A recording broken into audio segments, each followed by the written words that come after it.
नमस्कार, हामी देखापट्टि विशेषमा छौँ। देखापट्टि विशेषमा यहाँलाई स्वागत छ। अहिले कोरोना संक्रमणका कारण कतिपय गर्भवती महिलाहरू कसरी सुरक्षित डेलिभरी गराउने भन्ने विषयमा र कोरोना संक्रमणबाट बच्नका लागि गर्भावस्थामा रहेका महिलाहरूले के कस्तो दिने भन्ने विषयमा जान्न अत्यन्तै जरुरी विषय भइसकेको छ र यो कोभिड-19 देखिएसँगै यो विषयमा पनि बहस र चर्चा हुँदै आएको हो। खास गरी गर्भावस्थामा भएको समयमा महिलाहरूसँग रोग प्रतिरोधात्मक क्षमता स्वाभाविक रूपले कमजोर हुने, बेला बेलामा अस्पताल गइराख्नु पर्ने भएका कारणले अस्पताल जाँदा घरमा बस्दा र बीचमा कुनै समस्या आइहाल्यो भने के कस्ता कुरामा ध्यान दिनुपर्छ भन्ने विषयमा यसभन्दा अघि पनि हामीले स्त्री रोग विशेषज्ञहरूसँग कुरा गर्दै आएका छौँ। आज पनि हामी यो विषयमा कुराकानी गर्नेछौँ। पछिल्लो केही समय देशका विभिन्न ठाउँमा कोरोना संक्रमित भएर गर्भावस्थामा रहेका महिलाहरूको केही मृत्यु पनि भएको छ। त्यसकारणले पनि यो विषय अत्यन्तै संवेदनशील भएका कारणले हामी पुनः यो विषयमा आज छलफल गर्दैछौँ। साथै अहिलेसम्म केही समय अघिसम्म नेपालमा महिलाको पाठेघरमा अर्थात् महिलाको पेटमा कुनै पनि समस्या भयो भने पेट चिरेर नै अपरेसन गर्ने गरिन्थ्यो। हामी सिजरिङ पनि भन्छौँ, जो चाहिँ बच्चा पाउनका लागि गरिने अपरेसन हो। तर अब ल्याप्रोस्कोपिक माध्यम सुरु भइसकेको छ। यसबाट बिना पेट नच्यातिकन पनि अपरेसन हुन सक्छ भनेर एउटा प्रविधि, नयाँ प्रविधि हो। यसको प्रयोग कसरी गर्न सकिन्छ र यसबारे हामीले जान्न के जरुरी छ भनेर हामी कुराकानी गर्नेछौँ। हामीले हाम्रो स्टुडियोमा निम्ति आएका छौँ स्त्री रोग विशेषज्ञ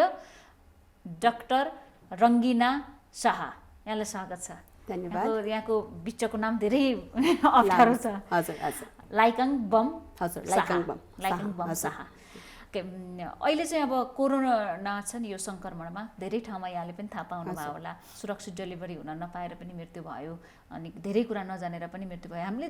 जेरोदेखि विचार गर्ने हो भने ध्यान दिनुपर्ने कुरा के हुन्छ, कसरी सुरक्षित हुन सक्छौँ? सो फर्स्ट अफ अल चाहिँ जिरोदेखि नै स्टार्ट गर्दाखेरि चाहिँ प्रेग्नेन्ट हुने बित्तिकै, प्रेग्नेन्सी भन्ने बित्तिकै चाहिँ सबैको सोचाइ कस्तो हुँदो रहेछ भने चाहिँ प्रेग्नेन्सी भयो भने चाहिँ 3 महिना 4 महिनासम्म पनि हामी हस्पिटल नगए पनि हुँदो रहेछ भनेर नट ओन्ली कोरोनामा मात्रै होइन, पहिलादेखि नै हामीले यस्तो हस्पिटलमा यस्तो बिरामीहरू आउँदाखेरि नै हामीले यो चलन चाहिँ देखिराखेको छ। सो फर्स्ट प्रेग्नेन्ट भयो थाहा हुने बित्तिकै यदि घरमा हामीले प्रेग्नेन्सी टेस्ट गराएको छ र अथवा नजिकको मेडिकलमा गएर चाहिँ प्रेग्नेन्सी टेस्ट गराएको छ भनेर त्यसमा प्रेग्नेन्सी टेस्ट पोजिटिभ देखाएको छ भने चाहिँ फर्स्ट जरुरी काम चाहिँ त्यो प्रेग्नेन्सी हाम्रो पाठेघरमा बसेको छ कि छैन भनेर we have to know about ectopic pregnancy. Ectopic प्रेग्नेन्सीबाट पनि यो कोरोनाको समयमा कतिजनाको ज्यान मात्रै होइन, धेरै विभिन्न जोखिममा परेको पनि देखेको छ। एक्टोपिक भनेको चाहिँ पाठेघरमा बच्चा नबसेर नलीमा गएर बच्चा बसिदिएको छ र अथवा डिम्बाशयमा गएर बच्चा बसिदिएको छ भने चाहिँ त्यो ग्रोथ हुने बित्तिकै, अब जस्तो प्रेग्नेन्सी पाठेघरमा बसेको बच्चा त अब ग्रोथ हुने ठाउँ छ नि पाठेघरमा त, तर ट्युबमा त त्यसको क्यापेबिलिटी थोरै मात्रै हुन्छ। सो 7 हप्ता 8 हप्ता हुने बित्तिकै त्यो फुटेर जान्छ। फुटेर गएपछि चाहिँ त्यो भाग फुटिसकेछ भनेपछि त्यहाँबाट भयभरको शरीरको रगत सबै पेटमा जम्मा भएर जान्छ, which is called as ectopic pregnancy भनेर। सो फर्स्ट जिरोदेखि स्टार्ट गर्दाखेरि चाहिँ प्रेग्नेन्ट डायग्नोज हुने बित्तिकै चाहिँ फर्स्ट काम चाहिँ त्यो बच्चा पाठेघरमा बसेको छ कि छैन भनेको चाहिँ अस्पताल गएर एउटा भिडियो एक्सरे अल्ट्रासाउन्ड चाहिँ गर्न एकदमै जरुरी छ। यो चाहिँ सही ठाउँमा ओभरीमा नै बच्चा बसेको छ कि छैन भन्ने कुरा कन्फर्म गर्न पर्यो। हाम्रो फर्स्ट चाहिँ हामीले थाहा हुनुपर्ने कुरा चाहिँ बच्चा बस्यो भन्ने बित्तिकै इट इज नट नेसेसरी कि बच्चा पाठेघरमै बस्छ भनेर। बच्चा पाठेघर बाहेक अन्य ठाउँमा जस्तो नलीमा, गर्भनलीमा, डिम्बाशयमा बस्यो भने चाहिँ त्यो बच्चा ग्रो हुने बित्तिकै 7 हप्ता 8 हप्तामा त्यो फुटेर जान्छ। सो ज्यान जोखिममा हुन्छ, इमोर्टलिटी पनि, डेथ पनि हुनसक्छ। सो त्यसले गर्दाखेरि चाहिँ फर्स्ट काम जिरोदेखि स्टार्ट गर्दाखेरि चाहिँ प्रेग्नेन्सी ठाउँमा छ कि छैन भनेर हेर्न चाहिँ पर्छ हामीले।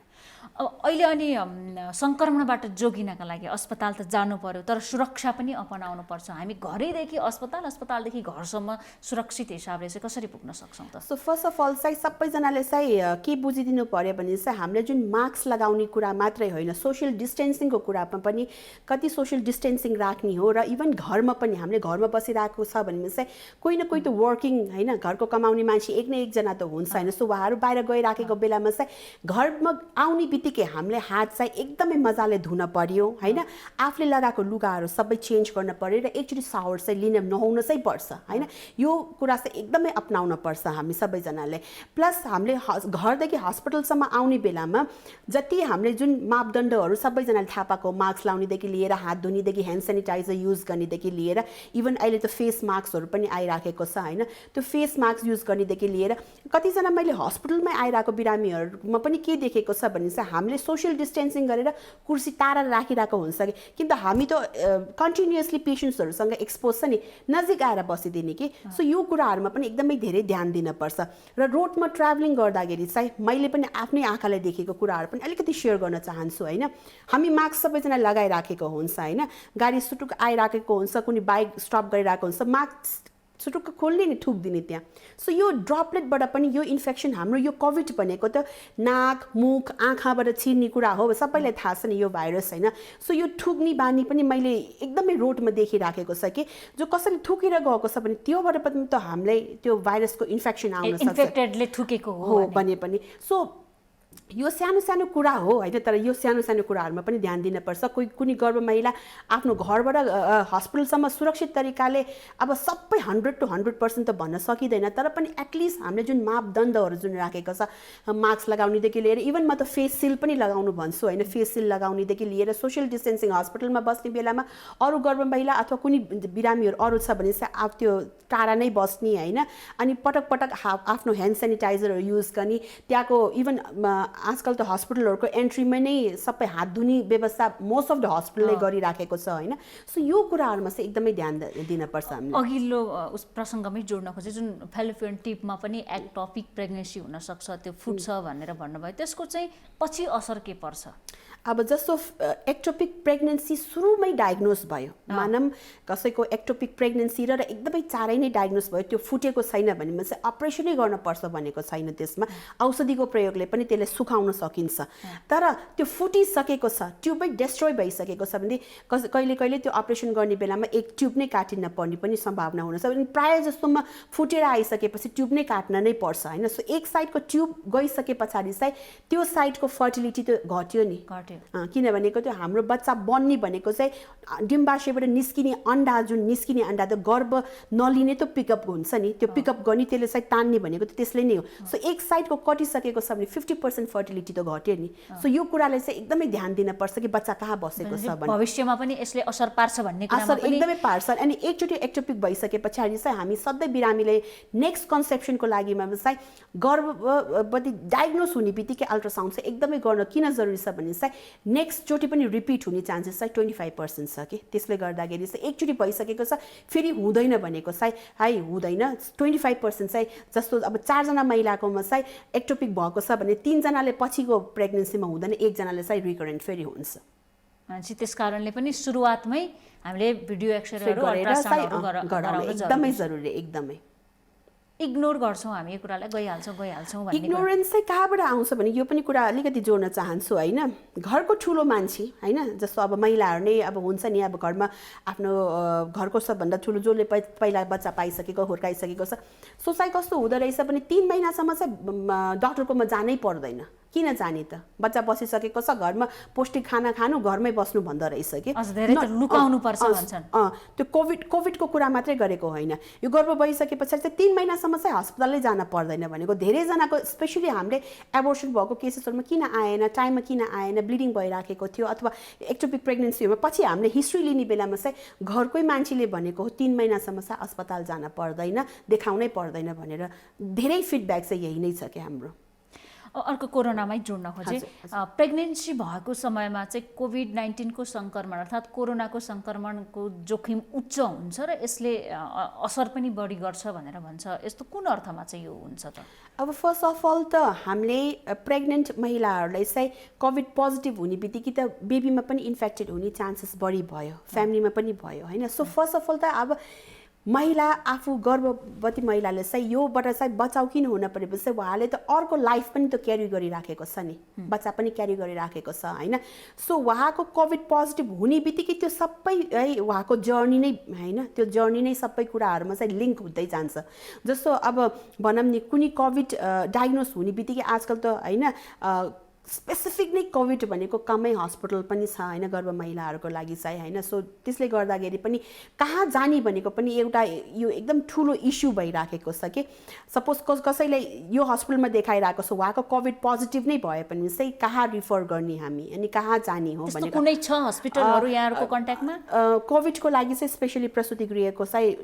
अर्कै विङ खोलेको छ होइन। थापाथलीमा रहेको प्रसुति गृहमा हामी जान सक्छौँ यदि कोभिड पोजिटिभ छ भने त्यसले थापाथलीमा होइन उहाँहरूको अर्को विङ खोलेको छ अर्कै ठाउँ खोलेको छ जहाँ चाहिँ हामीले कोभिड पेसेन्ट्सहरूलाई चाहिँ हाम्रो प्रेग्नेन्ट पेसेन्टहरू चाहिँ हामीले रेफर गर्न सकिने। तर सकेसम्म चाहिँ हामीले आफ्नै हस्पिटलमा हामीले म्यानेज गर्न पर्ने हो। तर म्यानेज गर्दाखेरि चाहिँ कतिको त्यो रिस्क पनि त फ्याक्टर्सहरू पनि त हेर्न पऱ्यो नि। एउटा कोभिड पोजिटिभ पेसेन्ट आइसके पछाडि चाहिँ जति स्टाफहरू छ सबै एक्सपोज नै यदि पिपिई नै लगाए पनि हामी सबैजना एक्सपोज हुन्छ। एक्सपोज भइसकेपछि 14 डेज एटलिस्ट क्वारेन्टाइनमा बस्ने भनेको त्यो एउटा त्यो पनि त रुल्स एन्ड रेगुलेसन हस्पिटलले बनाइराखेको हुन्छ। प्लस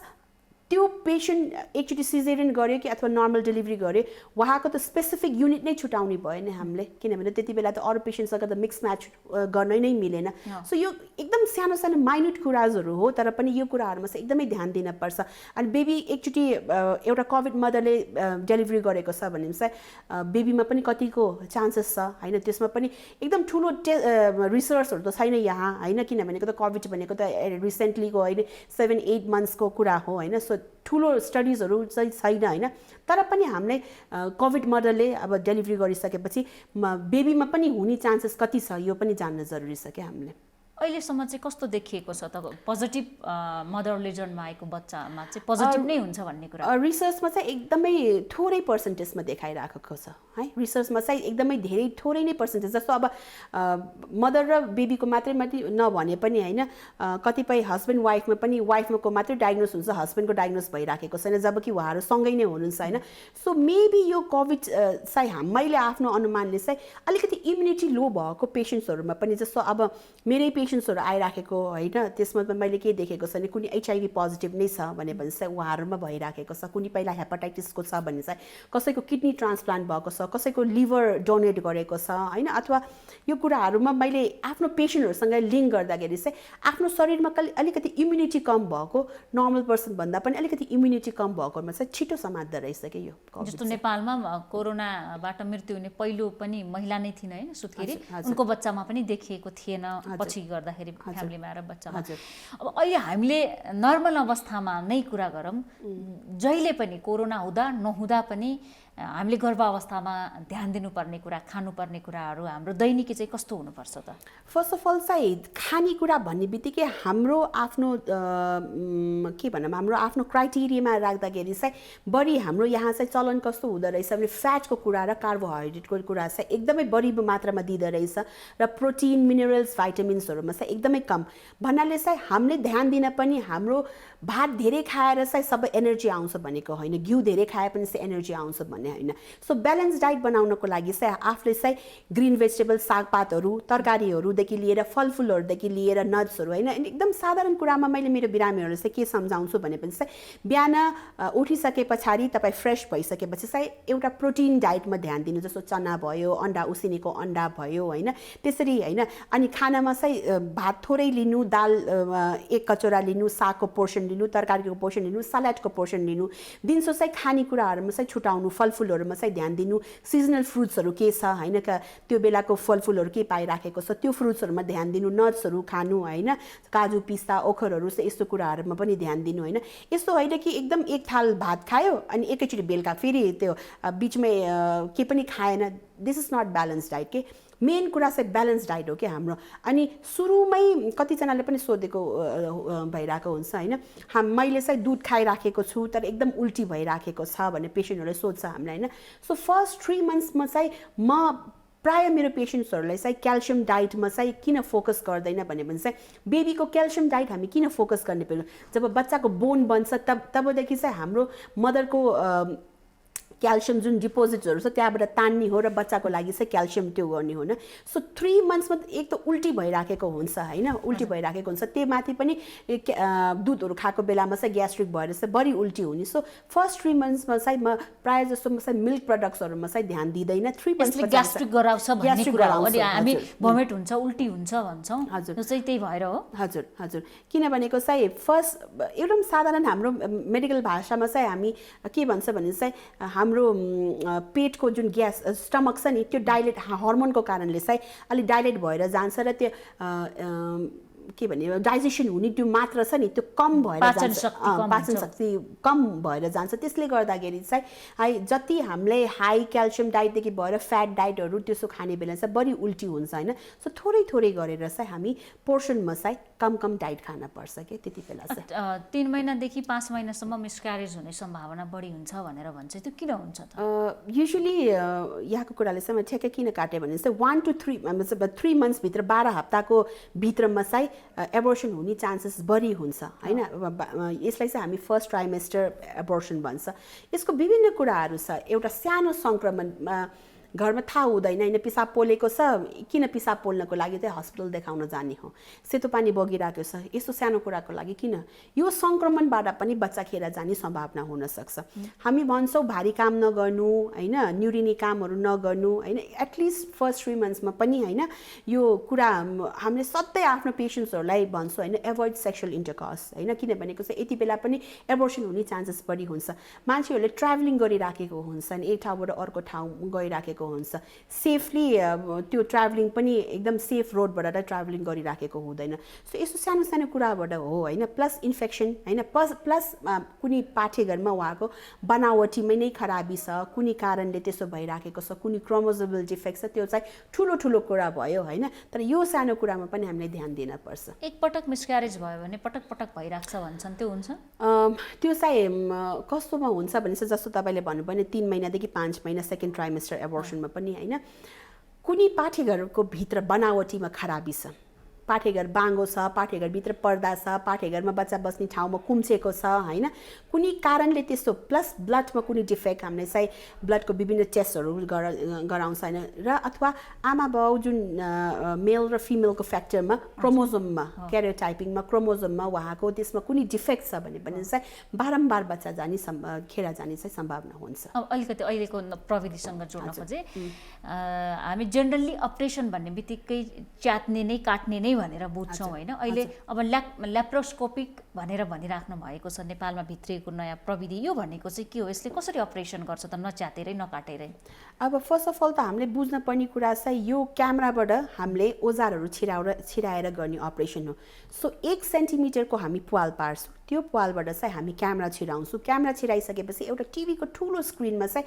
पेटको सबै भाग होइन, जस्तो अब हामी पाठेघरमा अपरेसन गर्न लागिराखेको छ भने त्यो टिभीको स्क्रिनमा पुरै त्यो पाठेघरको पार्ट्सहरू सबै देखिसकेको हुन्छ स्पष्ट रूपमा। आफ्नै नाङ्गै आँखाले त्यो देख्ने बेलामा त्यो डाइरेक्ट भयो नि, त्यसमा त यस्तो HD मा 3D मा होइन म्याग्निफाइड भएर जस्तो फोटो लिने बेलामा चाहिँ कहिले कहिले साधारण क्यामेराबाट लिने बेलामा ठिक्कको आउँछ, राम्रो क्यामेराबाट लिने बेलामा धेरै राम्रो आउँछ। त्यसरी नै यो क्यामेरा छिराइसकेपछि HD मा एकदम स्पष्ट रूपमा देखिने र 2टा कि 3टा अझै सानो प्वाल पारेर त्यहाँभित्र औजार छिराएर गर्ने अपरेसनलाई चाहिँ हामी ल्याप्रोस्कोपिक सर्जरी भनिन्छ। र यो एकदमै पहिलाको प्रविधि जुन पेट चिरेर गर्ने अपरेसनबाट धेरै नै फरक छ। यसको फाइदा चाहिँ के छ? पेट चिर्दाखेरिका बेफाइदाहरू भन्दा यो ल्याप्रोस्कोपिकबाट अपरेसन गर्दाखेरिका फाइदा के हुन्छन् त? विभिन्न फाइदाहरू छ। पहिला त चिरफार भन्दा पनि अब चिर्ने भन्ने बित्तिकै 10 सेन्टिमिटर 8, 10, 12 जति ठुलो ट्युमर हुन्छ के भागको कुन भागको अपरेसन गर्ने हो होइन। सो चिरफार गर्ने भनेको त इट्स लाइक 10 सेन्टिमिटर मिनिमम मान्दाखेरि पनि। यसमा त एउटा अपरेसन 1.5 सेन्टिमिटरमा 1.5 सेन्टिमिटरमै कम्प्लिट भइसकेको हुन्छ। सो चिरफार जति ठुलो गऱ्यो त्यति नै टिस्यु डिफेक्ट भयो त्यहाँ होइन। कम चिर्ने कारणले चाहिँ घाउ पाक्ने सम्भावना एकदमै कम भयो। यसमा चाहिँ हाई एनर्जी सोर्स युज गर्ने भएको कारणले चाहिँ हामीले चाहिँ बिरामीहरूमा चाहिँ ब्लड एरेन्जमेन्ट जति अब पेट खोलेर अपरेसन गर्ने भन्ने बित्तिकै बिरामीको एउटा पेसेन्ट पार्टीको एउटा टेन्सन के हुन्छ, रगत कहाँबाट ल्याउने। मोस्ट अफ द ल्याप्रोस्कोपिक सर्जरीमा हामी रगत एरेन्ज नै गर्दैन, किनभनेको चाहिँ यसमा मिनिमल ब्लड लस हुन्छ। हामीले त्यहाँ अपरेसन अपरेसनको नोटमा लेखेको बेलामा चाहिँ कहिले कहिले चाहिँ मैले 5 ml 10 ml अथवा निल भनेर लेखेको हुन्छ। एकजना बिरामीले मलाई सोधेको पनि थियो, मेरो अपरेसन त्यत्रो निकाले होइन, तपाईँले चाहिँ यहाँ 500 लेख्न पर्नेमा 5 ml लेखेर पठायो भनेर। एब्सोल्युटली त्यसमा चाहिँ ब्लड लस नै हुँदैन कि। सो ब्लड एरेन्जमेन्ट ठुलो ठुलो त्यो ट्युमरहरू चाहिँ कसरी निकाल्नुहुन्छ त? सो यो एकदमै टेक्नोलोजीको कुरा हो होइन। जति ठुलो भए पनि होइन, यसमा चाहिँ अर्को मसिन युज गर्न सकिन्छ जहाँबाट चाहिँ हामीले टिस्युहरूलाई चाहिँ एकदम एउटा थैलीमा, पेटभित्र एउटा थैलीमा राखेर होइन। मैले यो सबै कुराहरू चाहिँ मैले आफ्नो फेसबुक पेजमा पनि किन राखिरहेको छु भने चाहिँ एकदम धेरैजनाले यसको बारेमा जानकारी छैन। त्यो थैलीभित्र हामीले जति ठुलो ट्युमर भए पनि त्यो भित्र राखिसकेपछि चाहिँ कतै वरिपरि छुएको पनि हुँदैन। अनि त्यहाँबाट अर्को मसिन छिराएर चाहिँ त्यसले चाहिँ मसिनो मसिनो खिमा जस्तै बनाएर चाहिँ सबै टिस्यु हामीले बाहिर निकाल्न मिल्छ। भित्र नै सानो साइज गरेर बाहिर निकाल्न साइज बनाएर हामीले बाहिर तान्ने। समय बढी लाग्छ अर्को अपरेसन भन्दा? समय बढी अफकोर्स, किनभने त जति ठुलो ट्युमर भयो त्यति नै। तर नर्मल्ली हामीले चाहिँ अब कसैको ट्युमर एकदम सानो छ, 5 सेन्टिमिटर 6 सेन्टिमिटरको छ भने चाहिँ पेट खोल्ने भन्दा पनि यसमा किन छिटो हुन्छ भने चाहिँ एनर्जी सोर्सले काट्ने भएको भएर चाहिँ टाकाहरू कहीँ पनि लाग्दैन, लासमा मात्रै लाग्छ। प्लस पेट खोलिसकेपछि त जति हामीले लेयर्सहरू खोल्यो होइन, छालादेखि लिएर बोसोदेखि लिएर भित्रसम्म खोलेको सबै हामी टाका लगाएर चाहिँ जति 4-5 लेयर सिलाउन पर्यो। यसमा सिलाउनै परेन, पाल मात्रै हो। डाइरेक्ट पाठेघरमा अपरेसन भयो, सिधै निस्किने बेला त्यो सानो पालमा चाहिँ एउटा ग्लु टाँसिने, स्टेपलर टाँसिने होइन। जति हामीसँग एउटा टाका पनि हुँदैन यो अपरेसनमा? एउटा टाका चाहिँ हुन्छ। टाकामा पनि स्पेसली हामीले चाहिँ कसैकोमा चाहिँ एकदम कस्मेटिक इफेक्टिभ, जस्तो कसैको हुन्छ नि यङ एजमै आउनुभएको छ, मानव नि 18 इयर्स 20 इयर्स होइन, त्यसोमा चाहिँ मलाई केही डाकै चाहिएन भनेपछि त्यसमा हामी ग्लु भनेको जस्तो गम जस्तो छ नि त्यो पनि युज गर्न मिल्छ। सो एउटा टाका नलगाएर पनि, टाकै नलगाउने ग्लु जसरी अब गमले तासिन्छ नि त्यसरी नै पनि तासिन मिल्छ। सो यो एकदमै कस्मेटिक वाइजदेखि लिएर विभिन्न कुराहरू होइन, दागदेखि लिएर अब हस्पिटल बस्ने बिरामी हिँडेर आउनुहुन्छ, बिहान पाठेघर निकालेर बेलुका हिँडेर जानुहुन्छ। महिनौसम्म जस्तो अहिले पनि के हुन्छ भने अपरेसन भयो भने कोही त आजीवनसम्म पनि काम गर्न नसक्ने, भारी सामान उठाउन नसक्ने भन्छन्, त्यो सम्भावना पनि भएन यसमा? यसमा चाहिँ पेन पनि एकदम कम हुने भयो होइन। अनि त्यस पछाडि चाहिँ पेट चिरेर गरेको बेलामा त कहिले कहिले टाँसेर जान्छ त्यसको वरिपरि ठाउँ बोसोहरू होइन। यसमा त चिरेको नै हुँदैन, त्यसले गर्दाखेरि चाहिँ घाउ बढ्दै दुखाइ हुने, टाँसेर जाने त्यस्तो कुनै पनि सम्भावना नभएको कारणले चाहिँ पेसेन्ट चाहिँ एकदमै कम्फोर्टेबली 4 दिन 5 दिनबाट चाहिँ आफ्नो नर्मल एक्टिभिटी, नर्मल घरको कुराहरू, कामकाजहरू स्टार्ट गरिसकेको हुन्छ। कति खर्चिलो छ त? यस, खर्चको बारेमा भन्दाखेरि चाहिँ ओपन सर्जरी भन्दा पक्कै यो अलिकति कस्टली नै छ। किनभनेको चाहिँ इन्स्ट्रुमेन्ट्सहरू नै यो अब हायर टेक्नोलोजीको, अब भनौँ नि घरको फोनको सेट र एउटा एक्जाम्पल होइन, अब आइफोन लेटेस्ट टेक्नोलोजीको लिने भने त त्यो दुइटामा त पक्कै पैसाको फरक छैन। त्यसरी यसमा पैसाको फरक चाहिँ पक्कै छ। तर पैसाको फरक मिनिमम र म्याक्सिमम गर्दाखेरि कतिदेखि कतिसम्म लाग्न सक्छ? 50% नै डिफरेन्स हुन्छ यसमा। सपोज कसैको 5 रुपियाँ लागिरहेको छ भने यहाँ 10 रुपियाँ नै लाग्छ, तर अपरेसनको चार्जमा त्यो लागिराखेको छ होइन। तर ओपन सर्जरी गर्न परेको खण्डमा त 4 दिनदेखि 5 दिन त हस्पिटल बस्न पर्यो। सो 5 डेजको बेड चार्ज त लाग्छै लाग्छ। तर यतापट्टि हेर्दाखेरि त त्यो त 1 डेको खर्च मात्रै भयो, बेड चार्जको 1 डेको खर्च। यता ओपन सर्जरी गर्दाखेरि चाहिँ एन्टिबायोटिकदेखि लिएर नदुख्ने औषधिदेखि लिएर विभिन्न कुराहरू होइन, त्यो केयरको कुरा गर्दाखेरि पनि होइन, पेसेन्ट पार्टी पनि त बस्न पर्यो, कसैले देखभाल गर्न पर्यो, कसैले उहाँको खाना पुगाउनु पर्यो, त्यो सबै कुरा खर्च जोड्दाखेरि चाहिँ अबाउटमै भनिदिनुहोस् न, कतिपय दर्शक जान्न खोजेका हुन्छन् लगभग कति जति हुन सक्छ बडीमा? पाठेघर सिम्पल ट्युमर फाल्ने बेलामा हाम्रो 50-60,000 देखि लिएर ठुलो फाल्ने बेलामा 1.5 लाखसम्म पनि जान सक्छ। सो यो यस्तो होइन कि सानो पाठेघर फालेर अपरेसन प्रोसेसको अस्पताल आएर अपरेसन गरेर घर फर्किदासम्मको होइन, त्यसबाहेक चाहिँ औषधि त फरक नै हुन्छ। त्यसकारण अपरेसनको भने अपरेसनको मात्रै, किनभने त कसैको शरीरमा 5 रुपियाँको औषधि जान्छ भने चाहिँ कसैको शरीरमा 10 रुपियाँ पनि लाग्न सक्छ। यो भन्दा एडभान्स टेक्नोलोजी पनि छ हाम्रो देशमा या विश्वमा? हाम्रो देशमा छैन, तर रोबोटिक सर्जरी चाहिँ अरू देशमा चाहिँ छ। रोबोटिक सर्जरी भनेको चाहिँ यो चाहिँ एकदमै अर्कै विभिन्न खाले। अब डक्टर कफी खाइराखेको छ होइन, कफी खाँदा पनि बाहिर बसेर अपरेसन गर्न मिल्ने भन्नाले चाहिँ हामीले अपरेसन थिएटरमा पेसेन्टलाई एनेस्थेसिया दिइसकेपछि लठाइसके पछाडि चाहिँ सबै इन्स्ट्रुमेन्ट रोबोट जस्तै सबै फिटिङ गरेर आउने, त्यहाँ फिट गरेर सबै रोबोट जस्तै फिट गरेर आउने र एउटा ठुलो बक्स जस्तै हुन्छ, रोबोटको त्यस्तो बक्स जस्तै हुन्छ। त्यहाँबाट हामीले माइक्रोस्कोपबाट हेरेर त्यो भित्र भइरहेको कुरा चाहिँ हामीले यहाँबाट हेरेर हेरेर गर्ने सो रोबोटिक सर्जरीमा स्क्रब पनि गर्न पर्दैन के पनि पेसेन्टको भनेपछि छेउमा अहिले हामी किङ्सवेमा छौँ हामीले प्रसुति गृहको अपरेसनमा डक्टर छु भने तपाईँ डक्टर हुनुहुन्छ तपाईँले यहाँबाट पनि त्यो अपरेसन गर्न सक्नुहुन्छ ठ्याक्कै त्यस्तो चाहिँ नभनौँ होइन किनभने त्यो हस्पिटलभित्रै प्रिमिसेसमै गर्न पर्यो होइन किनभने त्यो त इन्स्ट्रुमेन्ट त हस्पिटल सपोज मानौँ नि यो कोठामा मैले अपरेसन गर्न लागिराखेको छु भने पनि चाहिँ बाहिरको कोठाबाट चाहिँ मैले त्यो पेसेन्टलाई चाहिँ राखेर यहाँ रोबोटिक्स भन्ने बित्तिकै जस्तो रोबोटहरूले अहिले रेस्टुरेन्टहरूमा चिया सर्भ गरिरहेको हुन्छ त्यो चाहिँ रोबोट नै पुरै भयो होइन त्यो त रोबोट नै पुरै भयो यहाँ चाहिँ रोबोटिक्स भनेको मेथड भयो तर डक्टरको ज्ञान नै चाहिन्छ डक्टरको सबै बाहिरबाट हात चल्ने नै भयो इन्स्ट्रुमेन्ट मात्रै रोबोटिक भयो कि इन्स्ट्रुमेन्ट्सहरू मात्रै रोबोटिक भयो डाइरेक्ट इन्भल्भ नभए पनि भयो भन्ने कुरा होइन फिजिकली त इन्भल्भ नभए पनि चाहिँ बाहिरबाट सबै कुरा मिलाउने त्यो प्रविधि साउथ एसियामा छ यस इन्डियामै नै छ यो अझ एक्सपेन्सिभ हुने नै भयो यो धेरै नै एक्सपेन्सिभ छ हाम्रो आफ्नो लेभलमा हेर्दाखेरि चाहिँ ल्याप्रोस्कोपी नै कतैपय बिरामीहरूलाई मलाई सोध्नुहुन्छ होइन यो हाम्रो लागि भएन भनेर मलाई भन्नुहुन्छ होइन त्यति बेला मलाई पनि कस्तो त्यस्तो लाग्छ कि हामीलाई यो प्रविधि अलिकति सस्तोमा पनि दिन पाए राम्रो हुन्थ्यो भनेर मेन चाहिँ डक्टरको कतिजना मलाई भन्नुहुन्छ कि तपाईँ अहिले आफ्नो रेट घटाइदिनु न भनेर टु बी भेरी फ्रेङ्क होइन रेट घटाउने भन्दा पनि त्यहाँ युज गर्ने इन्स्ट्रुमेन्ट नै यति महँगो छ कि सो रोबोटिक सर्जरी त त्यसको तुलनामा त 10 टाइम्स बढी नै छ होइन 1 लाख यसमा ल्याप्रोस्कोपिकमा लाग्यो भने 10 लाख त्यसमा 10 लाख लाग्यो अनि त्यसले गर्दाखेरि हामी एफोर्ड गर्न सक्दैनौँ एफोर्डेबल नै छैन तर मैले आफ्नो बिरामीहरू पनि कतिजना होइन आएर मसँग अपरेसन गराउने बेलामा पनि उहाँहरूले नै आफ्नो रिलेटिभ्सहरू इन्डियामा गएर मेडेन्टामा गएर एपोलोमा गएर त्यहाँबाट रोबोटिक गरेर पनि आएको पनि पेसेन्ट्सहरू पनि भेटाएको पनि पैसा छ भने यो प्रविधि युज गर्न सक्छन् भन्ने कुरा अर्को कुरा जस्तो अहिले विश्व स्वास्थ्य सङ्गठनको रिपोर्टले नै के देखाएको छ भने महिलाहरूमा कन्सिभ गर्ने क्यापासिटी घट्दैछ अर्थात् गर्भ बस्ने क्षमता घट्दैछ भनेर भनेको छ यो हो तपाईँले पाउनु भएको छ यस किन भनेको चाहिँ हामी पहिलाको जमानाको तुलना गर्दाखेरि चाहिँ फिमेल्सहरू चाहिँ त्यति पढे लेखेको हुँदैन थियो अनि छिटो बिहा गराइदिन्थ्यो होइन त्यस पछाडि आएर चाहिँ फ्यामिलीमा छिटो होइन इन्भल्भ हुन्थ्यो फ्यामिली प्लान गरिसकेको हुन्छ अहिलेको तुलनामा हेर्दाखेरि चाहिँ फिमेल्सहरू पनि बराबरमा मेल जस्तो नै त्यति नै पढ्न एजुकेटेड हुनुहुन्छ क्यापेबल छ होइन त्यस पछाडि आएर चाहिँ क्यारियर ओरिएन्टेड भएको छ होइन कतिपय मैले आफ्नो पेसेन्ट्सहरूमा पनि हेरिरहेको छ 25-26 भइसकेछ अब बिहा गर्ने हो भने होइन डक्टर म पहिला आफ्नो क्यारियर बनाउने हो सो जति क्यारियर ओरिएन्टेड गयो त्यति नै बिहा ढिला हुने भयो होइन सो बिहा ढिला हुने भनेको मतलब चाहिँ हामीले उहाँको अन्डा डिम्बाशयमा चाहिँ अन्डा बनाउने क्यापासिटी पनि घट्दै क्रममा छ सो फर्टिलिटी कन्सिभिङ जुन पावर छ त्यो पनि घट्दै क्रममा जान्छ सो कति वर्षदेखि घट्न सुरु हुन्छ त त्यसो भए स्पेशली हामीले चाहिँ 35 इयर्स पछाडि चाहिँ कन्सिभै नगर्नु भनेर पहिला पढेको किताबहरूले त्यसरी भन्थ्यो होइन तर अहिले नयाँ रिसर्चमा हेरे पनि चाहिँ इट्स आफ्टर 30 किनभनेको चाहिँ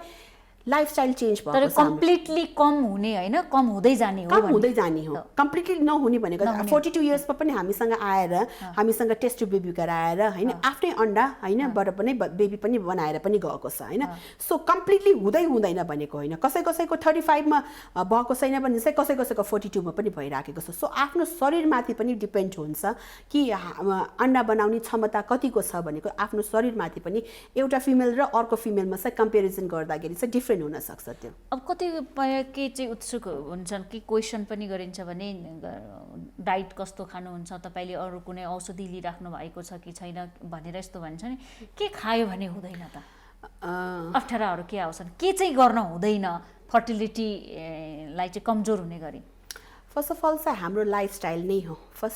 हामी लाइफस्टाइलमा चाहिँ एकदमै जङ्क फुड्सहरूमा चाहिँ हामीले एकदम बाहिर आइसकेपछि जङ्क फुड्सहरूमा एकदमै धेरै ध्यान दिन्छ नि यसले गर्दाखेरि पनि लाइफमा पनि यो जङ्क फुड्सहरूलाई पनि फर्टिलिटी घटाएको पनि रेट्सहरू पनि देखेको छ विथ मोडर्नाइजेसन होइन यो शब्द मैले किन युज गरेको छ भने चाहिँ modernisation is not only about smoking or drinking होइन मोडर्नाइजेसन धेरै कुरामा हुनसक्छ हामी क्यापेबल भएर हामी होइन त्यसमा पनि मोडर्नाइज होइन डिफ्रेन्ट भएर कम्पिटेन्ट भएर पनि हुनसक्छ बट मैले आफ्नो देखेकोमा चाहिँ if you smoke if you drink भनेको चाहिँ मोडर्नाइजेसन भने सो यो कुराहरूले पनि एकदमै फर्टिलिटी रेटले चाहिँ घटाउँछ होइन if any patients comes to us for fertility ट्रिटमेन्टको लागि भनेपछि हामी फर्स्ट क्वेसन नै त्यसै भनेर हामी हुन्छ कि do you drink do you smoke भनेर होइन सो यो कुराहरूमा पनि ध्यान दिनुपर्छ प्लस वेट वेट चाहिँ एकदमै होइन ओबेसिटीले पनि फर्टिलिटी घटाउँछ वेट बढी भएको महिलाहरू कसैले कन्सिभ गर्न आइराखेको छ हाम्रोमा पनि फर्स्ट हामी न्युट्रिसनलिस्टको ठाउँमा पठाउँछौँ उहाँले चाहिँ उहाँको वेटमा हामी काम गर्छौँ पहिला होइन त्यसले गर्दाखेरि चाहिँ यो विभिन्न कुराहरूमा चाहिँ पनि ध्यान दिनपर्छ हामीले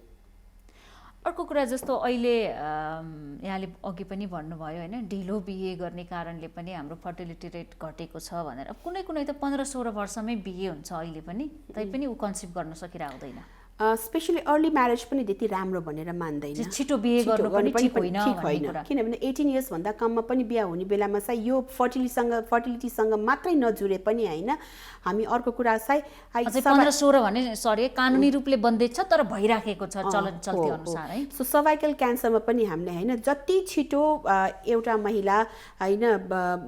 सेक्सुअल एक्सपोजर भयो त्यति नै उहाँको पाठेघरको मुखको सर्भाइकल क्यान्सर हुने चान्सेस त्यति नै बढी हुन्छ भनेपछि सिधा भाषामा बुझ्ने भाषामा भन्ने हो भने छिटो बिहे हुनु भनेको राम्रो होइन क्यान्सरको पनि जोखिम मोल्नु हो भन्ने कुरा बुझ्नु त्यो पनि पाठेघरको मुखको सर्भाइकल क्यान्सर सो यो कुरामा पनि हामीले ध्यान दिनुपर्छ छिटो बिहा गर्ने भनेको पनि इट्स नट एकदम राम्रो कुरा त होइन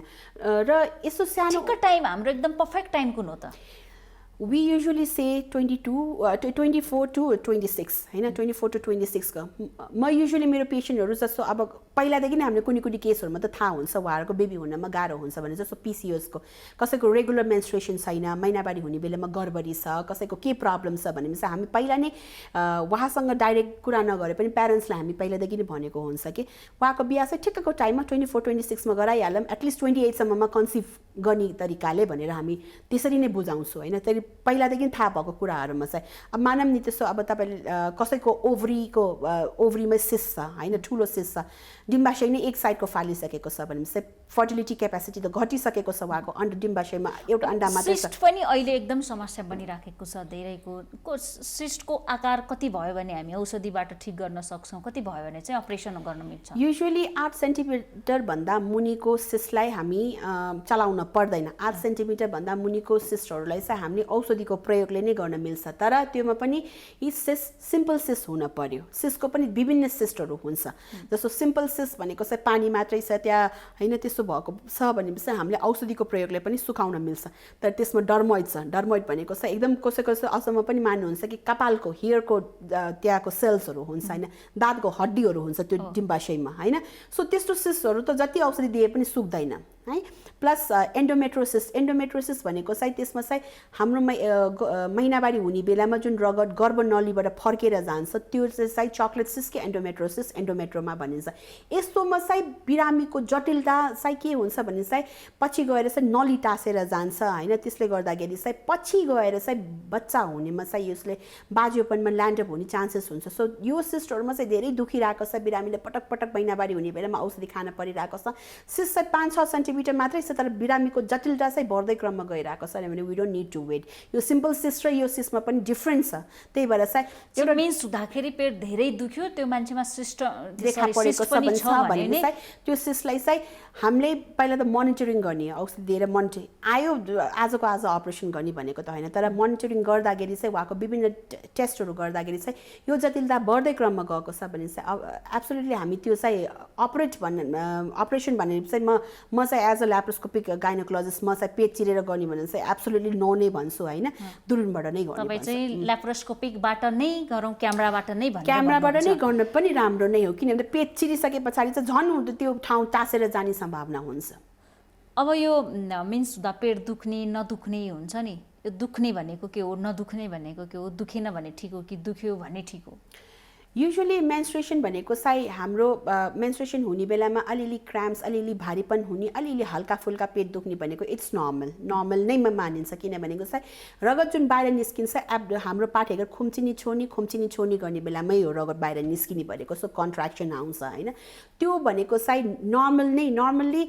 आफ्नो काम गर्न सकिराखेको छ जस्तो अब कोही कलेज गोइङ स्टुडेन्टलाई चाहिँ आफ्नो कलेजबाट छुट्टी लिन परेको छैन आफ्नो खानपान पनि रुचि राखेको छ होइन हल्का फुल्का मात्रै दुखेको छ रगत पनि धेरै गएको छ इट इज एब्सोल्युटली नर्मल कसैले चाहिँ पेट दुखेर सहनै नसक्ने औषधि नै खान पनि रगत पनि बेसरी गइराखेको छ छटपटाइरहेको छ भने चाहिँ इट इज एब नर्मल सो यो कुराहरूमा पनि तर कुनै कुनै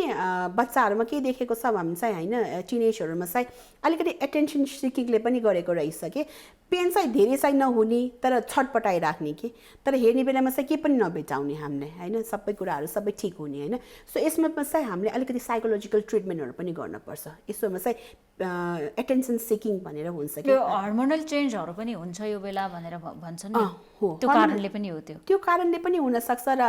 कुनै कुनै चाहिँ साइकोलोजिकली पनि हुन्छ होइन थोरै दुखेको छ तर भुवाले धेरै दुखेको जस्तो महसुस हुने कि त्यसले गर्दाखेरि हस्पिटल गएपछि ठिक हुन्छ कि डक्टरको ठाउँमा गएपछि ठिक हुन्छ कि भनेर सो यसमा चाहिँ मोडर्न ट्रिटमेन्ट मोडर्न औषधिको रोल भन्दा पनि साइकोलोजिकली पेसेन्टलाई काउन्सिलिङ होइन हाम्रो डक्टरकोमा चाहिँ एउटा सबभन्दा बढी रोल चाहिँ म चाहिँ आफ्नो प्र्याक्टिसमा जुन एकदमै जरुरी बुझ्छु होइन काउन्सिलिङ होइन पेसेन्ट रोग भएर त आउँछ होइन डक्टर त विभिन्न डक्टर्सहरू छ होइन जब तपाईँले आफ्नो काउन्सिलिङ मजाले गर्नुहुन्छ यो रोगको कम्प्लिकेसन्सहरू के हुनसक्छ तपाईँले यसो गरे पनि चाहिँ कतिको राम्रो हुन्छ भने so counselling is the best treatment भन्छु कि म अहिले एउटा अब पोलिसीको कुरा गरौँ अहिले रिपोर्टले नै के देखाएको छ भने अपरेसनबाट बच्चा पाउनेको चाहिँ ठुलो सङ्ख्या बढेको छ त्यो पेन चाहिँ म सहन पीडा भनेर र अस्पतालहरूले पनि बिजनेसको लागि इन्कमको लागि अस्पतालको तपाईँको त एबनर्मल छ कन्डिसन तपाईँको अपरेसन गरिहाल्नुपर्छ भनेर यसमा चाहिँ अलिकति मिसयुज भइराखेको छ भन्ने कुरा छ हो म चाहिँ आफ्नो कुरा गर्दाखेरि चाहिँ होइन फर्स्ट अफ अल चाहिँ हाम्रो देशमा पेनलेस डेलिभरी होइन कतै मैले सुनेकोमा चाहिँ एक दुईवटा हस्पिटल नदुख्ने पेनलेस डेलिभरी भन्छ होइन सो यो पिराबाट चाहिँ तपाईँलाई साँच्चै कि होइन त्योबाट चाहिँ गर्ने हो भने चाहिँ एउटा त यो पेनलेस डेलिभरी नै हामीले स्टार्ट गर्न पर्यो कतैपय एउटा दुईवटा हस्पिटलमा स्टार्ट गरिसकेको छ भने पनि सुनेको छु हामीले सो स्पेसली हाम्रो एउटा अपरेसन नगरिकन पनि पेनलेस डेलिभरी हुन थालिसक्यो नर्मल के कारणले कसरी हुन्छ त नर्मल हामीले चाहिँ जस्तो अब अपरेसन गर्ने बेलामा चाहिँ हामीले स्पाइनल भनेर चाहिँ एउटा एनेस्थेसिया दिन्छ नि यसमा चाहिँ इपिड्युरल भनेको चाहिँ एउटा सुईले गर्दाखेरि चाहिँ उहाँले पेनलेस डेलिभरी नै हुन्छ अलिकति एक्सपेन्सिभ होला यो पनि पेनलेस डेलिभरी आई थिङ्क सिजरिन जस्तै जति नै एक्सपेन्सिभ हुन्छ होला त्योभन्दा त बढी चार्ज गर्ने अपरेसन गर्नु परेन अब अपरेसन गर्न परेन त्यसमा चाहिँ त्यति नै हो तर हाम्रो देशमा हुन पनि त पर्यो नि यहाँलाई एज अ डक्टर होइन गाइनोलोजिस्टको हिसाबले भन्दाखेरि प्रसुति विज्ञको हिसाबले भन्दाखेरि अपरेसन र नर्मल डेलिभरीमा चाहिँ कुन बेस्ट हो त यसको लामो असर के हुन्छ अब नर्मली बच्चा जन्माउन सकिन्छ भने चाहिँ नर्मल डेलिभरी इज बेस्ट तर कतैपय बिरामीहरूको तर्फबाट पनि मानव नि बच्चा पुस गर्न सकिराखेको छैन बच्चाले दिशा गरिसकेको छ होइन अथवा कुनै विभिन्न कम्प्लिकेसन्सहरू चान्स छ भने पनि नर्मल ट्राई गरिदिनु भने पनि चाहिँ त्यति बेला पनि बच्चा खेर जाने सम्भावना पनि हुनसक्छ होइन सो हामीले टु बी भेरी होइन स्पेसिफिक भन्दाखेरि चाहिँ मदरमा बेबीमा कुनै पनि इफेक्ट हुँदैन कुनै कम्प्लिकेसन छैन एभ्रिथिङ इज नर्मल भने चाहिँ normal is the best normal छ भने कन्डिसन नर्मल डेलिभरी ठिक हो तर यो जरुरी छैन कि उहाँको बच्चा डेलिभरी हुन लागिरहेको छ होइन 2 सेन्टिमिटर भइसकेको छ 3 सेन्टिमिटर 4 सेन्टिमिटर भइसकेको छ बच्चा पाउने बेलासम्म पनि त्यो नर्मल हुन्छ भनेको जरुरी छैन कतैपय बच्चाको धड्कन कम भएर जान पनि सक्छ कतैपय बच्चाले दिशा गर्न पनि सक्छ कतैपय मदरको नै कम्प्लिकेसन्सहरू आउन सकिन्छ होइन सो यो सबै कुरा ध्यानमा राखेर सबै कुरा नर्मल छ भने मात्रै नर्मल गर्ने होइन अहिले त नेपाल सरकारले नै 34वटा जिल्लामा हेलिकप्टरबाट रेस्क्यु गर्ने भनेर भनेको छ जो चाहिँ एकदम अप्ठ्यारो अवस्थामा भएका सुत्केरी गराउनलाई भनेर भनेको छ धेरै महिलाहरूको ज्यान गइराखेको छ कोभिडमै कुरा गर्ने हो भने पनि सुत्केरीहरूको ठाउँमा ज्यान गइराखेको छ यो के कारणले हो आज पनि हाम्रो स्वास्थ्य सेवा कस्तो हुनुपर्ने थियो र हामी कस्तो ठाउँमा छौँ त फर्स्ट अफ अल त हामी म त एउटा प्राइभेट प्र्याक्टिसनर भयो होइन तर पनि हाम्रो म चाहिँ स्पेसिफिकली हाम्रो नर्मल डेलिभरीमा ट्रेन हुने जस्तो एनएमएहरूदेखि लिएर कति धेरै गाउँमा छैन होइन एटलिस्ट स्पेसिफिक एउटा प्रोग्राम बनाएर जसले चाहिँ नर्मल डेलिभरी गर्न सकिन्छ कुन स्टेजमा चाहिँ कम्प्लिकेसन भए पनि चाहिँ यो स्टेजमा चाहिँ हामीले पेसेन्ट रिफर गर्न पर्ने हो होइन त्यो कुरा त डायग्नोस हुन पर्यो नि मानव 4 सेन्टिमिटर पाठेघरको मुख 10 सेन्टिमिटर खुलेको छैन 4 सेन्टिमिटर मात्रै खुलेको छ त्यो अवस्थामा मदरको अथवा बेबीको कुनै कम्प्लिकेसन हुन लागेको छ भनेर भएको त्यो डायग्नोस गर्न सकेन भने चाहिँ पक्कै त्यो कम्प्लिकेसनमै ल्यान्ड अप हुन्छ होइन त्यसले गर्दाखेरि चाहिँ हामी कम्प्लिकेसन पनि डायग्नोस गर्ने क्षमता हुन पर्यो क्या हामीमा चाहिँ सो ट्रेन मात्रै नर्मल डेलिभरीको मात्रै ट्रेन भएर भएन कि हामीमा कम्प्लिकेसन डायग्नोस गर्ने क्षमता पनि त हुन पर्यो नि एउटा हामी टिम बनाएर चाहिँ नर्मल डेलिभरी मात्रै गर्नु भनेर उहाँहरू त नर्मल डेलिभरी गर्नको लागि त है जबसम्म 10 सेन्टिमिटर खुल्दैन नर्मल डेलिभरी नै गर्ने नै हो भनेको मात्रै हुन्छ नि त्यो मात्रै ट्रेनिङ भएको छ तर कम्प्लिकेसन के कहिलेकाहीँ चाहिँ अन द स्पट रेडी हुनुपर्छ अपरेसनको लागि कन्डिसन हेरेर अपरेसनदेखि लिएर विभिन्न कुराहरू प्रेसर हाई भएको बेलामा चाहिँ आमामा हुने जटिलतादेखि लिएर बच्चामा हुने जटिलतादेखि लिएर होइन मदरमा कुनै बेलामा डायबिटिजहरू होइन प्रेग्नेन्सीमै डायबिटिज डेभलप भएको छ अथवा बच्चा एकदम सानो छ होइन त्यो पनि त डायग्नोस हुँदैन अब दुर्गम ठाउँमा भिडियो एक्सरे भएको हुँदैन मानव पेट छामेर हेर्दाखेरि त बच्चा छ बच्चा समय पुगिसकेको छ डेलिभरी हुन्छ मानव बच्चाको किलो 1.2 मात्रै छ 1.4 मात्रै छ 1.6 मात्रै छ त्यसमै मैले के थप जोड्न खोजेँ भने अहिले हामी भिडियो एक्सरे गर्छौँ होइन यसबाट चाहिँ विगतमा अलि अगाडि हेर्ने हो भने कोही जन्मिसकेपछि पनि आँखा नदेख्ने ब्लाइन्ड हुने कसैको हात नहुने कसैको चाहिँ के अपाङ्गता भएको हुने एउटा यहीँको एउटा निजी हस्पिटलमा पनि एकजनाको ठुलो त्यस्तो भयो 1-2 वर्ष पनि भएको छैन हामीले भिडियो एक्सरे अर्थात् अहिलेको नेपालभित्रको प्रविधिले हामी अल्ट्रासाउन्ड गर्छौँ नि बच्चा कति स्वस्थ छ भन्ने कुरा कतिसम्म के कुरा थाहा हुन्छ फर्स्ट अफ अल 18 हप्ता हुन्छ अब गर्भ महिलाको 18 हप्तादेखि 22 हप्ताको यो समय चाहिँ एकदमै इम्पोर्टेन्ट समय हो यो समयमा हामीले एनोमली स्क्यान भनेको चाहिँ बच्चाको सबै अङ्ग्लाहरू ठिक छ हात छ खुट्टा छ नाक कस्तो सेपमा बनेको छ आँखा छ कि छैन एभ्रिथिङ लिभर ठिक छ कि ठिक छैन बच्चाको किडनी कस्तो अवस्थामा छ होइन यो सबै कुरा हेर्न मिल्ने हो जुन प्रायः जस्तो महिलाहरूले चाहिँ यो बेलामा चाहिँ भिडियो एक्सरे गराउने पनि थाहा हुँदैन एनोमली स्क्यान भनेको चाहिँ एकदम इम्पोर्टेन्ट हो भनेको पनि थाहा हुँदैन जो एकदमै गर्न जरुरी छ यो बाहेक पनि अहिले त मैले क्यारियरसँग पनि जोडेको थिएँ नि क्यारियर ओरिएन्टेडहरूमा त 35 क्रस भइसकेपछि यो टेस्ट चाहिँ गरायो यो टेस्टमा नर्मल आएर मात्रै हुँदैन कि क्रोमोसोमल डिफेक्टहरू त हामीले ब्लड टेस्टहरूबाट हेर्न पर्ने हो अब जस्तो डाउन सिन्ड्रोमदेखि लिएर भिडियो एक्सरेमा नदेखिन सक्छ देखिँदैन त म भन्दिनँ नदेखिन पनि सक्छ होइन त्यसले गर्दाखेरि चाहिँ विभिन्न टेस्टहरू हुन्छ जुन टेस्टहरू चाहिँ उमेरको हिसाबले पनि हुनुपर्छ सो एउटा डक्टरले डायग्नोज गर्ने बेलामा एउटा पेसेन्टले हेर्ने बेलामा एउटा गर्भ महिलाले हेर्ने बेलामा चाहिँ उहाँको हेड टिल टोदेखि होइन उहाँको सबै कुरा होइन फ्यामिलीको हिस्ट्रीदेखि लिएरदेखि उहाँको उमेरदेखि लिएर सबै कुरा हेर्न पर्छ यो कुरा थाहा हुन्छ थाहा नहुन सक्ने कुराहरू के मात्रै छन् त त्यसो भए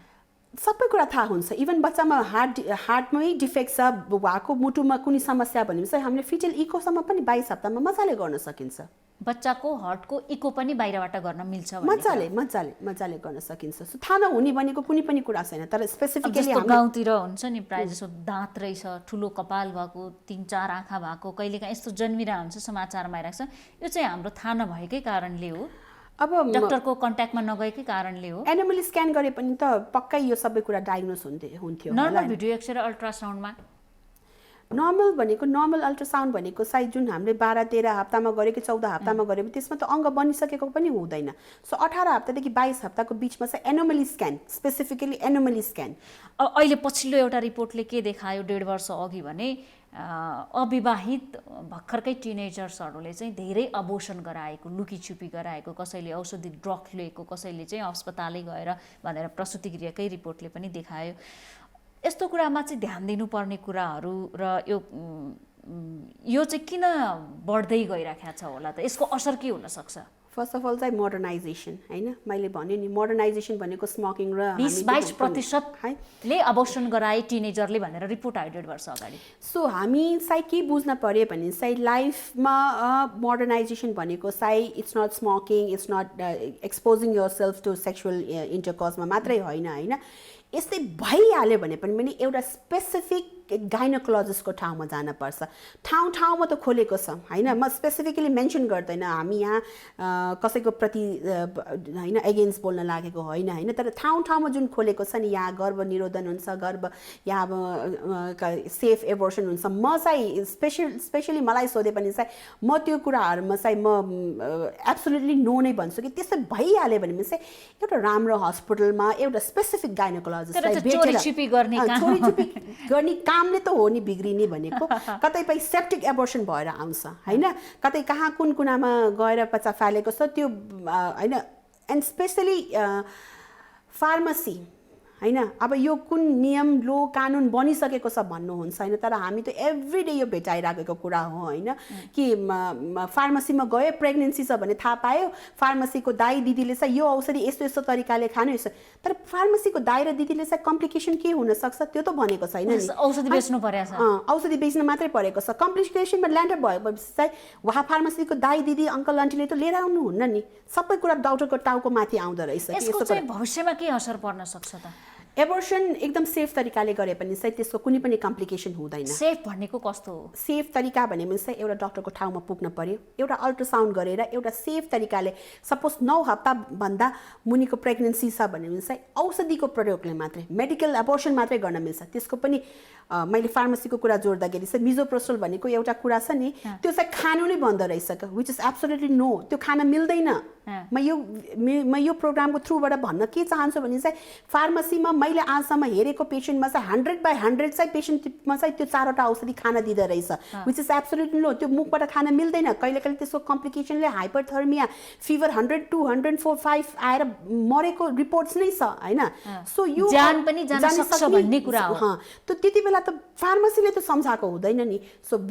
एकदम स्पेसिफिक गाइनोकोलोजिस्टको ठाउँमा गएर एउटा अल्ट्रासाउन्ड गराएर, एक्जामिनेसन गराएर, अन्डर सुपरभिजन, डक्टरको सुपरभिजनमा गर्नेलाई चाहिँ यसलाई सेफ एबोर्सन भनिन्छ। अदरवाइज कसैको जान जान सक्छ भन्ने कुरामा हामीले ध्यान दिनुपर्ने हुन्छ। कहिलेकाहीँ चाहिँ नर्स डक्टरहरूको व्यवहार, जेनरली नर्सहरूको व्यवहार, अब तपाईँ डक्टर हुनुहुन्छ फेरि डक्टरलाई जोडेन, अलिकति झर्केर बोल्ने डेलिभरीको टाइममा भनेर के कुरा सुनाउँछन् भनेर अहिले पनि गुनासोहरू आइरहेको छ। डक्टर नर्स मेडिकल पर्सनको बिहेभ चाहिँ कस्तो हुनुपर्छ त पेसेन्टसँग? म एज अ सिङ्गल पर्सन म आफ्नो एक्जाम्पल दिएर के भन्न चाहन्छु भने चाहिँ हामी आफ्नो घर परिवार, आफ्नो पर्सनल टेन्सन, आफ्नो फ्रेन्ड सर्कलमा भएको टेन्सन यो सबै साइडमा राख्नुपर्छ, आफ्नो इगो सबै साइडमा राख्नुपर्छ। एज अ डक्टर हामी के हुनपर्छ, हामीले जति पेसेन्टले बिरामीले भनिराखेको छ नि त्यति हामी सुनिदिनुपर्छ। त्यो पनि त एउटा रोग निको नै हुँदो रहेछ कि ध्यान दिएर सुन्ने बेलामा शक्ति हुन पर्यो हैन। पेसेन्टले भन्ने बेलामा चाहिँ कुनै कुरा हुनसक्छ, उहाँले भनेको कुरा गलत हुनसक्छ, सबै कुरा त सही नै हुँदैन भने, तर पनि त्यो कुरा सुनिदिनु पर्छ, हामीमा त्यो क्षमता हुनपर्छ। हामीले कति जति मुड अफ भए पनि, जति टाउको दुखिराखेको छ भने चाहिँ हाँसेर एकचोटि हाँसेर बोलिदिएको बेलामा चाहिँ बिरामी पक्कै निको भएर जान्छ र हामी काउन्सिलिङ गर्नुपर्छ। र मैले भने नि आफ्नो लाइफ भनेको हाम्रो सबै कुरा साइडमा राख्नुपर्छ, प्राइभेट कुरा, आफ्नो फ्यामिलीको कुरादेखि लिएर, फ्रेन्ड सर्कलदेखि लिएर, कुनै टेन्सन छ, आफ्नो टाउको दुखिरहेको छ, जे भए पनि हामी साइडमा राखेर यो कुरामा ध्यान दिनुपर्छ कि मेरो अगाडि बसिराखेको हो जुन बिरामी अथवा जुन क्लाइन्ट मेरोमा आएको छ उहाँले 100% मेरो माथि भरोसा गरेर आएको छु र उहाँको आफ्नो कुरा सबै जिम्मेवारी मेरो माथि राखिराखेको छु हैन। त्यसले गर्दाखेरि चाहिँ हाम्रोमा सुन्ने क्षमता चाहिँ हुनपर्छ। अब अहिलेको समसामयिक विषय जोडे PPE लगाएर काम गर्न कति गाह्रो भएको छ? एकदमै गाह्रो छ। स्पेशली PPE लगाउँदाखेरि चाहिँ PPE मात्रै होइन, हामीले मास्क लगायो, डबल मास्क लगाउँछौँ हामी, त्यसमाथि चाहिँ फेस सिल लगाउँछौँ हैन। स्पेशली अपरेसन थिएटरहरूमा चाहिँ एकदमै गाह्रो भइराखेको छ हैन। अनि अपरेसन गर्दा गर्दा पुरै भित्र पसिना भइसकेको हुन्छ हामी हैन। त्यसले गर्दाखेरि चाहिँ लङ अपरेसन, कतै यो अपरेसन 4-5 घण्टा हुन लागिराखेको छ भने चाहिँ हामी अलमोस्ट पोस्टपोन नै गरिराखेको छु कि अहिलेको लागि सकेसम्म औषधिले तान्न सक्छ। PPE को कष्टका कारणले भन्दा हुन्छ? कष्टको कारणले एकदमै कष्टै नै छ। त्यहाँ लगाएर त्यहाँ भित्र हामी आफ्नो गाउनहरू त भइहाल्छ हैन, त्योमाथि PPE लगाए, PPE माथि हामीले 2टा मास्क लगाउँछु, त्योमाथि हेड सिल लगाउँछु, गक्स पनि लगाउनु भन्छ हाम्रो हैन। सबै कुरा सेफ तरिकाले गर्न पर्यो भने चाहिँ एकदम जुन नर्मल हाम्रो जुन तरिका थियो नि त्यो म चाहिँ एकदम विश गर्छु त्यो कति छिटोभन्दा छिटो फर्कोस् भनेर, गइदियोस् भ्याक्सिन पत्ता लागोस् भन्ने जानता एकदमै गाह्रो भइरहेछ। हामी स्पेशल हामी डक्टर्सहरूलाई एकदम हेल्थ पर्सनलहरू चाहिँ एकदमै गाह्रो भइरहेको छ, किनभने चाहिँ हामी हस्पिटलमा मात्रै होइन आफ्नो घर परिवारमा हामी फर्किसकेपछि बाहिर नै सबै होइन आफ्नो क्लोथ्स डिस्पोज गर, त्यो लगाएको लुगा त्यही दिन नै धोऊ होइन, त्यही दिन नै बाहिरै सुकाऊ, आफ्नो सावरले जति ढिला पुगे पनि रातिको 10 बजे नै पुगे पनि होइन। सो गाह्रो भइरहेको छ हामीलाई चाहिँ। अब अन्त्यमा मैले के पनि जोड्न खोजेँ भने एकातिर कोभिडकै पेसेन्टलाई, कोरोना लागेकै व्यक्तिलाई उपचार गर्ने डक्टरहरू पनि सेफ छन्, अर्कोतिर घरभित्रै बस्नेलाई पनि कोरोना लागिराखेको छ। हामी प्रिकसन भनेका छौँ, यो कति जरुरी छ पोजिटिभ भएकैलाई उपचार गरिराख्दाखेरि पनि नलाग्ने भनेको हामीले ध्यान दिएर हो कि?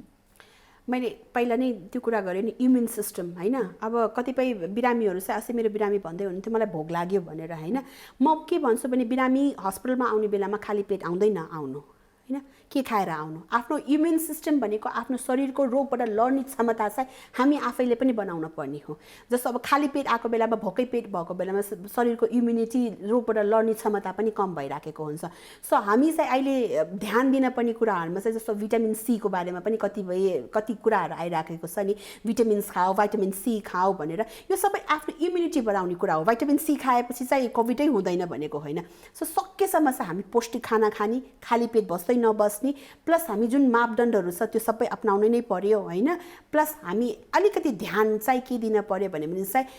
कोभिड पोजिटिभ नै घरमा भइहाल्यो भने चाहिँ हामीलाई हुन्छ भनेको छैन। पोजिटिभ भइसकेको छ कसैलाई भने पनि चाहिँ अस्पतालै पुगाउन पर्छ भनेको छैन होइन। घरमै पौष्टिक खाना खाएर उहाँलाई सिम्टम्स छैन भने चाहिँ घरमै हामीले उपचार गर्न सकिन्छ। समयका लागि धेरै धेरै धन्यवाद। धन्यवाद। हामी देखापट्टि विशेषमा थियौँ, कुराकानी गरिरहेका थियौँ स्त्री रोग विशेषज्ञ डाक्टर रङ्गिना शाहसँग। उहाँसँग कोरोनाको समयमा कसरी गर्भवती महिलाहरू सुरक्षित रहन सक्छन्, घर परिवारले कसरी हेरचाह गर्न सक्छ र समग्रमा कसरी कन्सिभ अर्थात् गर्भ बस्नेदेखि बच्चा पाउने बेलासम्म, डेलिभरी समयसम्म, त्यो बिचको समयमा हामीले के कुरामा ध्यान दिनुपर्छ, डाक्टरको सल्लाह कसरी लिने, अपरेसन सिजरिङ गर्ने कि पेट काटेर च्यातेर अपरेसन गर्ने कि ल्याप्रोस्कोपिकको माध्यमबाट अपरेसन गर्ने, यो दुईटैमा कति खर्चको फरक छ, कति खर्चिलो छ, दुईटै प्रविधि लगायतका विषयमा आज हामीले देखापट्टि विशेषमा कुराकानी गऱ्यौँ। आज देखापट्टि विशेषबाट हामी सबै बिदा चाहन्छौँ। भोलि नयाँ पात्रका साथ उपस्थित हुनेछौँ।